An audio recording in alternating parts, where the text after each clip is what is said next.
New Thinking Aloud is presented by the California Institute for Human Science, Mind, Body, Spirit University, a leader in fully accredited in-person and online U.S. college degree programs in the topics we cover here. Visit their website at cihs.edu.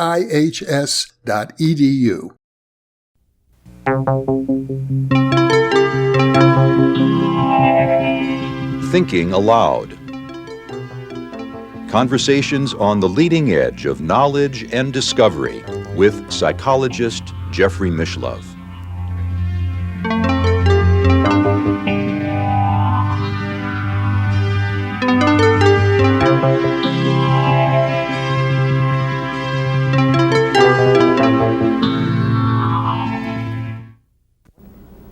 Hello and welcome. With me today is Rupert Sheldrake, a biologist, author of A New Science of Life and also The Presence of the Past. Dr. Sheldrake is the creator of a new hypothesis of biological functioning, one which has been very controversial and very stimulating in the life sciences. Welcome. Thank you. Let's begin by talking about the hypothesis of morphic resonance and morphic fields that you've developed as an alternative to mechanistic thinking in biology. And then, Rupert, we'll take a look at some of the philosophical implications of this new view. The hypothesis starts from the idea that the development of embryos, the growth of a baby, for example, in the womb, or the growth of a tree from a seed, developmental biology depends on fields, organizing fields called morphic fields. The organization of behavior, like the instincts of a spider, for example, depends on similar morphic fields, organizing fields. Rather than being limited simply to genetic processes. Yes, rather than just being in the genes. I think that genes are grossly overrated, and that a lot of inheritance depends on the memory which is carried within these organizing fields of organisms. And this memory is a kind of cumulative memory, a kind of habit memory, which is built up through a kind of species pool of species experience, depending on a process I call morphic resonance. And when you talk about these fields containing a memory, they almost begin to sound like the mind itself in some funny way. Well, if they're like the mind, they're much more like the unconscious mind than the conscious mind, because we have to remember that in our own minds, a large part of the mind, as Freud and Jung and others have told us, is unconscious.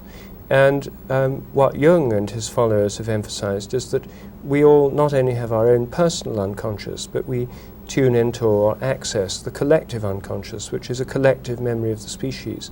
What I'm saying is very like that idea, but it's not confined to human beings. It's right through nature. You know, you began developing your theory as a way of addressing the great unsolved problems of biology, and I suppose one of those unsolved problems is memory itself. Memory is indeed one of the great unsolved problems. How you or I remember what we did yesterday, or how we remember people's names, or how we recognize people. All the ordinary facts of ordinary day-to-day memory are profoundly mysterious. And it's usually assumed that all these things are stored inside our brains as physical traces of some kind. Now, none of us has ever seen a physical trace inside our brains, and scientists who spent many years looking for them inside the brains of people, and especially rats and monkeys, have failed to find them too. Now, I know that Wilder Penfield found that he could stimulate memories by putting electrodes on different parts of the brain, but as I recall, he was never able to get the same memory twice that way. No, and you see, even if he could evoke memories by stimulating the part of the brain, it doesn't prove they're stored there. For example, if I stimulate the tuning knob of your TV set and it tunes onto a different channel, it doesn't prove that all the programs on that other channel are stored inside the bit that I've stimulated, namely the tuning knob. It could be that it's just simply part of a receiving or tuning system. And I think the brain is like a tuning system, and that we tune into our own memories by a process of morphic resonance.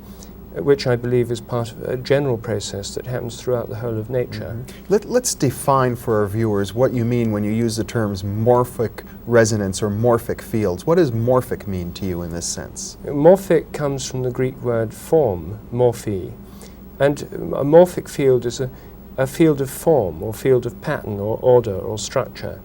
Such fields organize not only the forms of living organisms, but also the forms of crystals, of molecules. Each kind of molecule, each protein, for example, has its own kind of morphic field, a hemoglobin field, an insulin field. Each kind of crystal, each kind of organism, and each kind of instinct or pattern of behavior. So these fields are the organizing fields of nature. There are many kinds of them because there are many kinds of things and patterns in nature. And I think our own mental life depends on just this kind of field. So in a sense, what you seem to be suggesting is that your concept of the morphic field is a way of unifying the Jungian notion of the subconscious mind with all of nature. Yes. I don't use the word mind, in fact, because it leads immediately to controversies, people saying, what do you mean by mind? But I think that through this morphic field theory of organization in nature, we can come to have a new understanding of the nature of the mind, what would in the end be a field theory of the mind. That's really intriguing. How do you view creativity then, and the well, let's start with creativity, some of the other aspects of the human process? Well, I'd rather put it in a broad sort of natural framework, because creativity is not confined to people, of course. The evolutionary process shows us that the whole of life over long periods of time has involved a great creative process. I suppose a new species is an example of creativity. A new species, a new instinct, all new forms of life. And of course there are millions of them have come into being throughout the course of history on this earth. And you're suggesting then that it's not merely random mutation and natural selection, but something more creative underlying this process? Well, I think there are two processes at work. One is the principle of habit based on morphic fields. Through established patterns of activity, the more often they're repeated, become more probable. So nature is essentially habit forming, and all aspects of nature, I think, are based on the principle of habit. Indeed, I'd go so far as to say that what we call the laws of nature are more like the habits of nature. So I think habit is one principle. The habits of animals and plants are what give them their habits of growth and their habits of behaving, or instincts. Now, at the same time, there's a principle of creativity, because if things all remained in grooves of habit, nothing would ever change. And so I think that right through the whole of nature, and then coming back to ourselves, we see these two principles at work. The principle of habit, whereby things through repetition become more and more probable to happen again, and at the same time more unconscious. Our own habits are largely unconscious, and the great majority of our behavior is determined by these unconscious habits. For example, my speaking English is an unconscious habit. I don't have to think how to form each word or what each word means. If I'm speaking a language I don't know very well, like Telugu, a South Indian language I know slightly, I have to think a lot to try and recall the words. It's not habitual, I'm not fluent. So habit underlies a lot of our activity, but at the same time there's a kind of openness to the new, which is where creativity comes in. And creativity essentially involves the appearance of new patterns or new forms or new structures, or what I would call new morphic fields.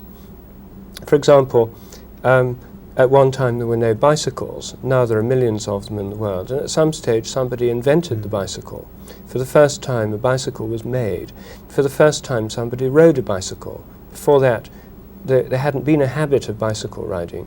Now tens of hundreds of millions of people in the world have the habit of bicycle riding. And I think precisely because so many people have that habit, it's easier for everybody else to learn to ride bicycles, on average, by morphic resonance from this habitual activity. In other words, there is now a morphic resonance or a morphic field for bicycle making and bicycle riding, and yes. it must embrace the whole planet in a way it didn't exist at one time. Yes, 100 years ago, or certainly 200 years ago, it was undreamt of. hadn't even been dreamed of, and now it's everywhere. So at a certain stage there was a creative step when the first bicycle was invented, the first bicycle was ridden, and the whole of this came into being. So there's an example of how what started as a creative step, and whoever thought of it must have been very aware of what they were trying to do, and which then becomes a kind of habit. And when anyone rides a bicycle, they're usually not thinking how they ride it, working out which muscles to use. It just happens automatically. Well, your emphasis on the notion of habit is intriguing to me. You were telling me earlier that, say, in the 19th century, the mechanistic biologists who would try and reduce all of biology to some kind of material, machine-like phenomenon, also felt quite comfortable thinking of human beings as different from biological creation. We could be divine, we could have a soul, but the rest of nature was like a machine. And what you seem to be saying is we are very much like the rest of nature, but nature itself isn't really a machine either. Nature partakes of some of the same soulful quality that we have.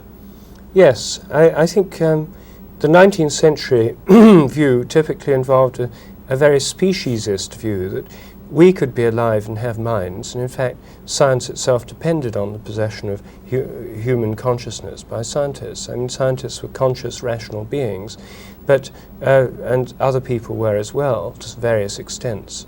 Most scientists thought that none of them were as rational as scientists. Nevertheless, the rest of nature was seen as completely inanimate, devoid of psyche or mind. Whereas what I would say is that we have much more in common with the rest of nature because the rest of nature is alive, as we are. So this is a view which would see nature as essentially alive.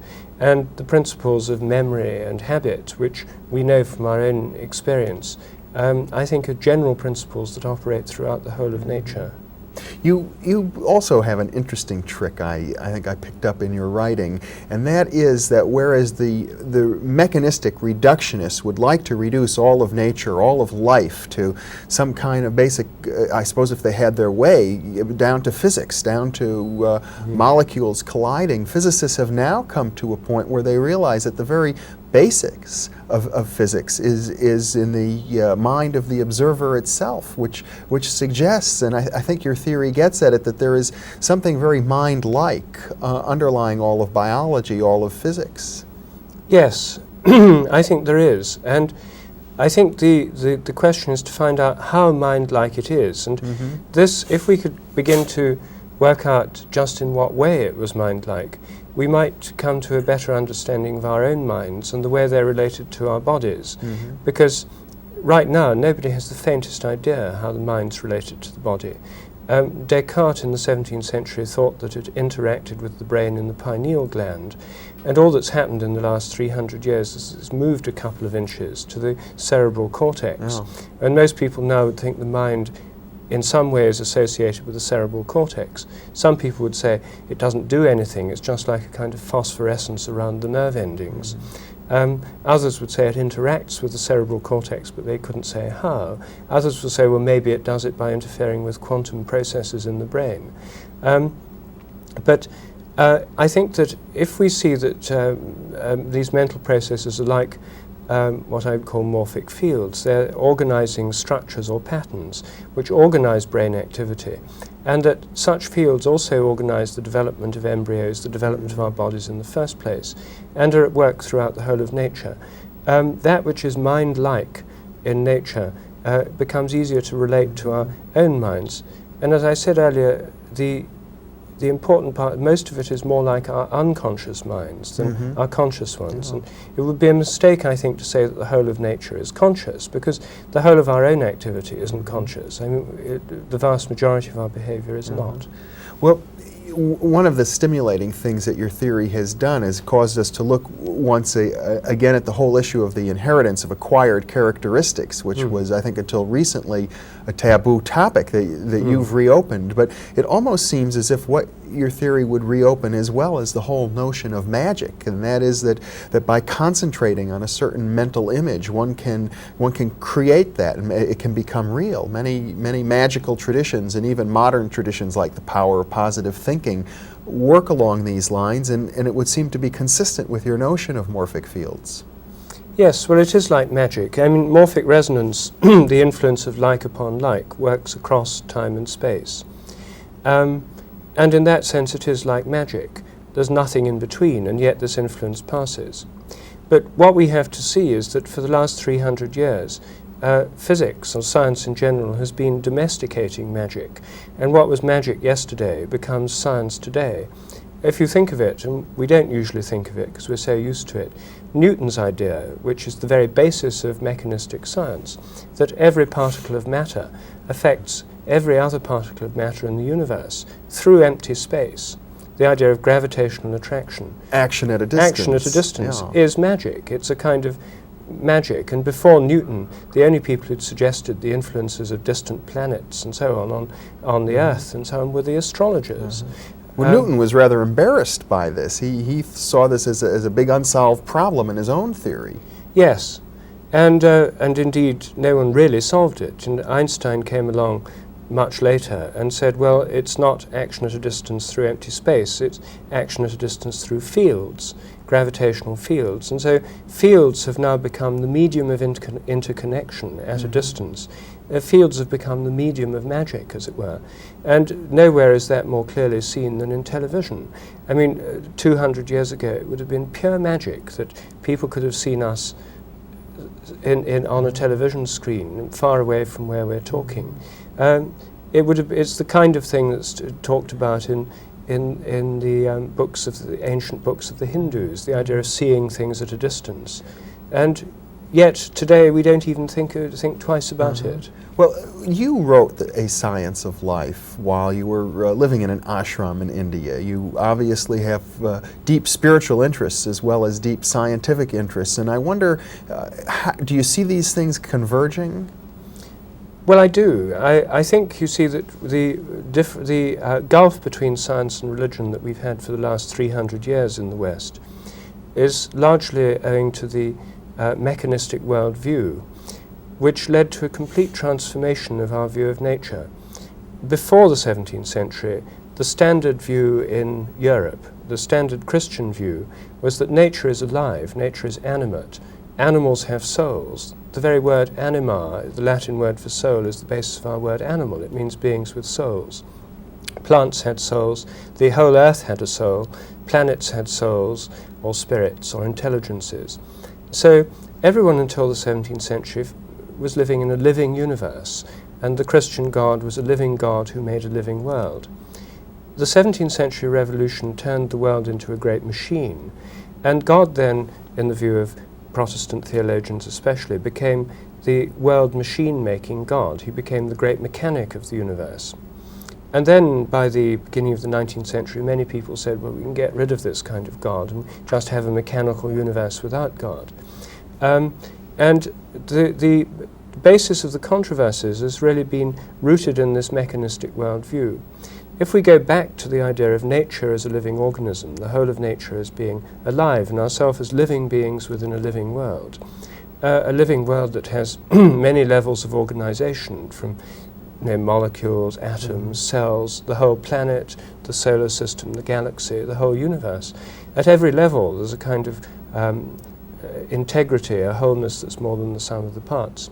Then we can think about the relation between science and religion in a new light, a different way than has been possible for the last 300 years. In other words, by using this notion of levels or hierarchies of meaning, perhaps, one can hold in one's mind a kind of a materialistic worldview which would not be inconsistent with thinking about human creativity and even a divine influence as well. Well, I wouldn't call it a materialistic worldview. I'd call it a worldview that understands nature as composed of organisms at different levels of complexity. For a molecule being one kind of organism, a cell another, a tissue, an organ, ourselves, and whole societies one could also see as organisms.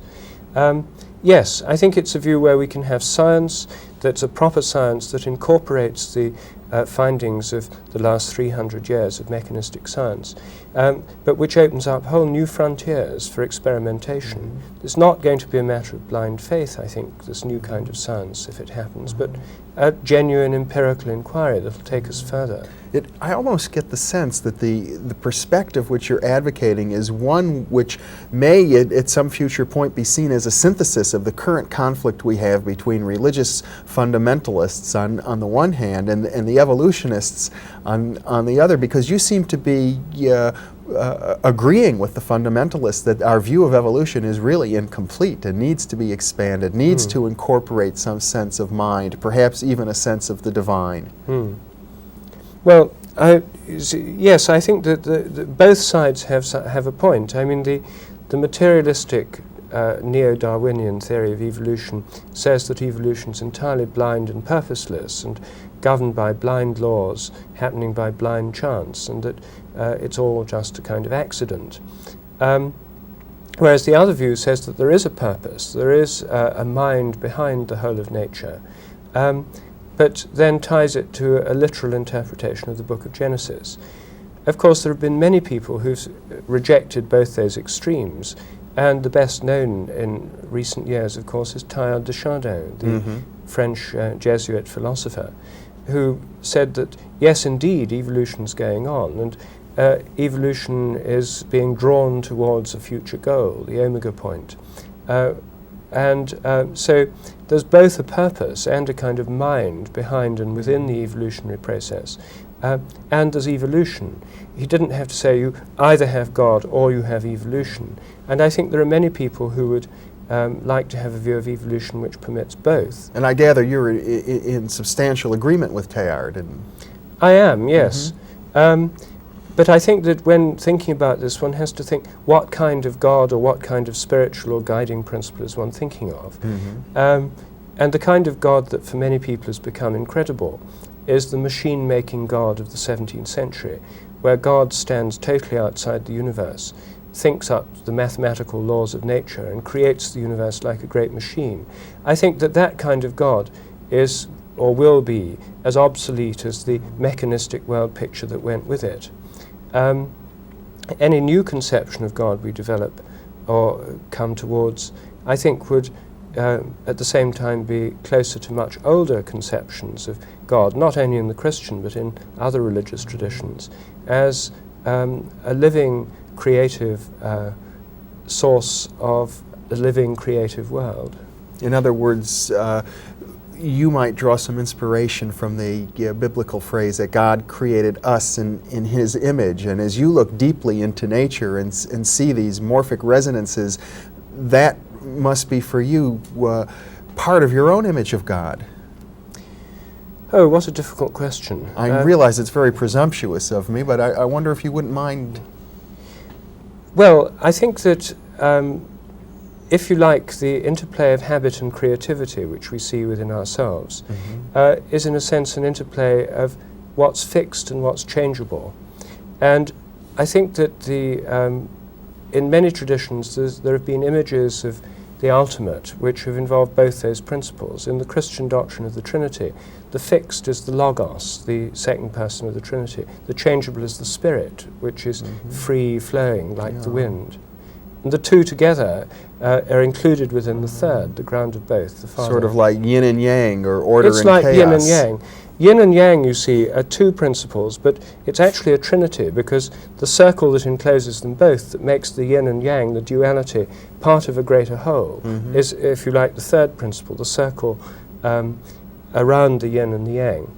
So whenever you have a kind of duality of principles, as we see everywhere in nature, it's full of dualities, form and energy, positive and negative, and electricity and so on. Wherever you have these kinds of dualities, and wherever we find them in ourselves, the resolution is usually to be found in some higher unity which contains and includes both. The ground of existence, yes, so to speak. And insofar as one could say that we're made in the image of God, I think it's in that kind of sense that we're made in the image of God, not in a kind of crude sense that God looks like you or me, or actually looks like a person. And I don't think it's ever really been understood that way by serious theologians. But your concept of the morphic field, the morphic resonance, really intrigues me because, as I believe you've kind of pointed out earlier, it's a great mystery to us what fields are at all. And it almost seems like to understand the mystery of what a morphic resonance would be comparable to understanding the mystery of God. I think it would be more comparable to understanding the mystery of creation or the world we live in, because the essential feature of morphic resonance is this kind of memory in nature and this kind of habit. Now, it's not clear to what extent memory and habit are inherent in the nature of God. This leads one into very deep theological waters.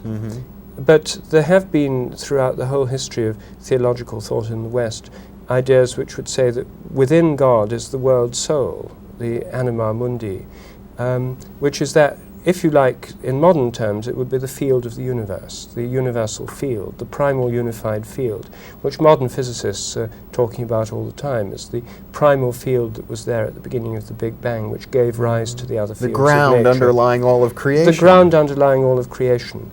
Now, within that, I think the principle of memory and habit are operative. What one could say is that the ground of that ground, if one wants to find the ground of that ground, which would be God in traditional terms, probably goes beyond any adequate concept we can form. But the ground of this universe, which would be the primal field of the universe, and all the energy inherent within it, and all the creativity latent within it, I think would include this principle of memory or habit. So you seem to be suggesting then that what we call the laws of the universe, which we sometimes believe are inviolable and extend indefinitely, and permanently, that these laws are in effect memories and habits that have evolved as if the universe itself were an organism. Exactly that, yes. And the conventional view, you see, would be that the laws of nature, eternal, omnipotent, omniscient, universal, and so on, they're derived, in fact, from the 17th century idea that the laws of nature were made up by God and existed within his mind. When people, those who did, got rid of the idea of the mind of God from nature, they were left with eternal laws which still had most of the properties of God. And even the most hard-nosed mechanistic scientist actually believes implicitly in the existence of these universal timeless laws that are beyond time and space, present everywhere and always. Now, there's no reason at all for thinking that's the case. There's no getting away from God, it would seem. Well, God here is replaced by laws, but they have most of the same mysterious properties. Rupert, we're out of time, though. I'm going to have to cut you short here. It's been a real pleasure having you with me. A pleasure to be here. Discussing this range of subjects from the development of an organism and its habits to conceiving of the entire universe as an organism. Thank you very much for being with me. A pleasure. And thank you very much for being with us.